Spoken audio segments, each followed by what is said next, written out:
Salut la famille, j'espère que vous allez bien. Dans cette petite vidéo, je vais vous partager le plus grand mensonge qu'on peut trouver dans le Coran. J'ai récemment fini le Coran et on peut trouver beaucoup de mensonges, beaucoup de fausses doctrines, beaucoup de choses qui sont pas la vérité. Mais aujourd'hui, je vais vraiment focuser sur un mensonge que moi je crois est le plus grand mensonge que le Coran nous dit. Mais avant de continuer, c'est important de comprendre que même le Coran nous dit qu'on doit juger le Coran à travers le Torah et l'Évangile, c'est-à-dire le livre des Juifs et le livre des chrétiens. Pourquoi? Parce que le Coran nous dit que Dieu a donné le Torah à Moïse et il a donné l'Évangile à Jésus. Alors, beaucoup de musulmans vont dire que la Bible a été corrompue et la Bible qu'on a aujourd'hui, c'est pas le livre que Dieu a donné à Moïse et Jésus. Mais le problème avec cette croyance, c'est que même le Coran nous dit que personne peut changer la parole de Dieu. Okay? Alors, comment ça sera possible qu'un homme change la parole de Dieu si le Coran nous dit que personne ne peut changer la parole de Dieu? Ça nous dit dans Sourate chapitre 6, verset 34, il n'y a personne pour changer les paroles de Dieu. Maintenant, c'est quoi le mensonge que le Coran nous dit? Dans Sourate chapitre 4, verset 1,57, ça nous dit « Certes, nous avons tué le Messie, Jésus, fils de Marie, le messager d'Allah. » C'est les Juifs qui parlent. « Or, ils ne l'ont ni tué, ni crucifié, mais il leur a été fait une ressemblance. Et certes, ceux qui divergent à son sujet sont dans le doute, ils n'en ont aucune connaissance, sinon celle de la conjecture, et ils ne l'ont certainement pas tué. » Alors le Coran nous dit que Jésus n'a pas réellement été tué, mais on a fait comme une ressemblance. Comment on sait que c'est un mensonge? Premièrement parce que le Coran nous dit, si on veut juger le Coran, on doit utiliser le Torah et l'Évangile. Et la bonne nouvelle, c'est qu'on a accès au Torah et l'Évangile aujourd'hui. Et si les musulmans vont dire que le Torah et l'Évangile a été changé avec le temps, tout ce qu'on a à faire, c'est d'aller aux manuscrits, les manuscrits qui existaient avant même la naissance de Mohammed. Et aujourd'hui, on a accès à des manuscrits grecs qui ont été écrits des centaines d'années, même avant Mohammed est venu sur la terre. Et ces Bibles incluent le Torah et l'Évangile. Et c'est la même Torah et le même Évangile qu'on utilise aujourd'hui. Pourquoi? Parce que chaque fois qu'on utilise des nouvelles traductions, on va aux manuscrits qui sont le plus proches aux événements de Jésus. Et les manuscrits qui sont le plus proches aux événements de Jésus, c'est les manuscrits qui sont le plus fiables. C'est comme ça qu'on fait la recherche historique. Pour avoir les bons détails, pour avoir la vérité, il faut utiliser les manuscrits qui vont plus proches aux événements. Et si on date le Coran est venu 600 années après la crucifixion de Jésus.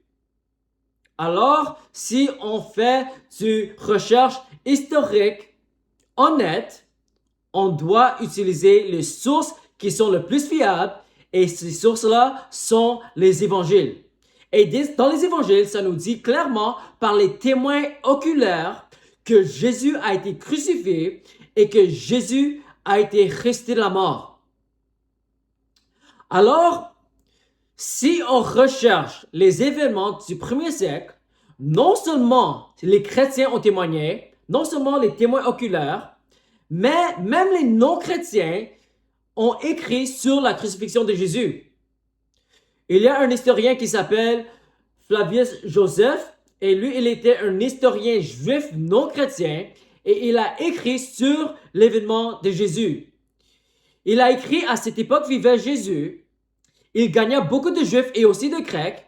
Et lorsque Pilate, sur la suggestion des principaux chefs parmi nous, l'eut condamné à la croix, ceux qui l'avaient aimé ne cessèrent pas de l'aimer, et la tribu des chrétiens, ainsi appelée d'après lui, n'a pas disparu jusqu'à ce jour. Alors ça a été écrit dans le premier siècle par un historien juif, pas un chrétien.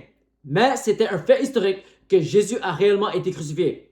Un autre historien romain, non chrétien, païen, il a écrit Néro était l'empereur romain dans ce temps. Il a dit Néro, pour détourner la rumeur imputant la culpabilité à une classe détestée pour ses abominations appelée chrétiens par le peuple, Christus, de qui le nom tire son origine, souffrit la peine capitale sous la règne de Tibère, à la main de l'un de nos procurateurs, Ponce Pilate. Okay? Alors ça, c'est un païen qui a écrit dans le 1er siècle sur la crucifixion de Jésus. Alors si tu te poses la question aux théologiens, aux historiens, ils vont tous te dire que la crucifixion de Jésus est un fait historique. Même les non-chrétiens, ils savent que c'est un fait historique. Okay? Alors, ce qui est écrit dans le Coran est un mensonge qui sont en contradiction avec la parole de Dieu. Alors, si on obéit ce que le Coran nous dit de faire, c'est de juger le Coran à travers le Torah et l'Évangile, on va venir à la conclusion que c'est un mensonge qui dit que Jésus n'a jamais été crucifié.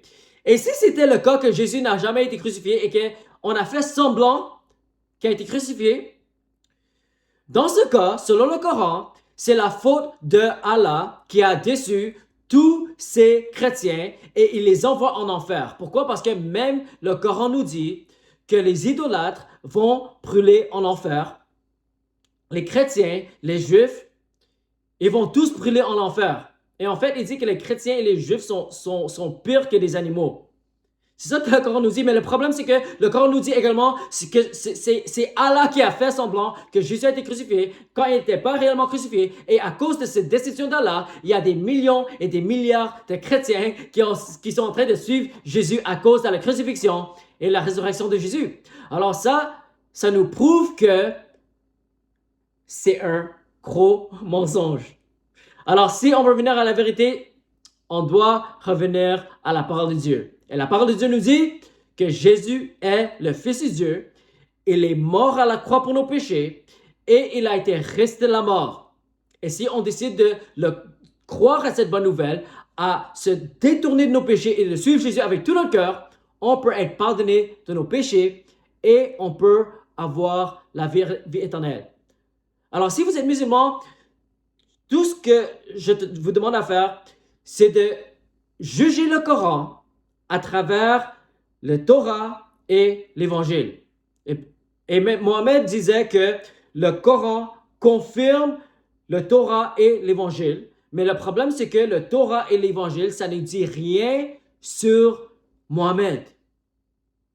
Quand Moïse parlait d'un prophète, il parlait d'un compatriote, c'est-à-dire un juif, un frère, quelqu'un qui vit dans le même pays, un prophète qui va se lever.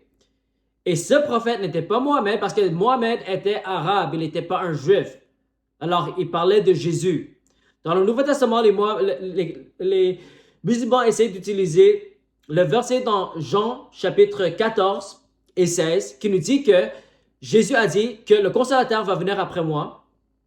Mais clairement, Jésus parlait du Saint-Esprit. Pourquoi? Parce qu'il a dit que le consolateur sera avec vous et il sera en vous. Il va vivre en vous. Alors clairement, ça ne parle pas de Mohammed, mais ça nous parlait de Jésus. Alors on peut lire la Bible 1000 fois et on va jamais voir le nom de Mohammed et on va jamais voir une référence à Mohammed. Au contraire, on va donner des avertissements qu'il y aura des faux prophètes qui vont dire des choses qui sont en contradiction contre la parole de Dieu, contre la parole de Jésus, contre la parole de Moïse. Alors, j'aimerais vous encourager à revenir à la vérité, revenir à la parole de Dieu et décider de suivre Jésus et vous serez pardonné de vos péchés et vous aurez la vie éternelle. Que Dieu vous bénisse au nom de Jésus.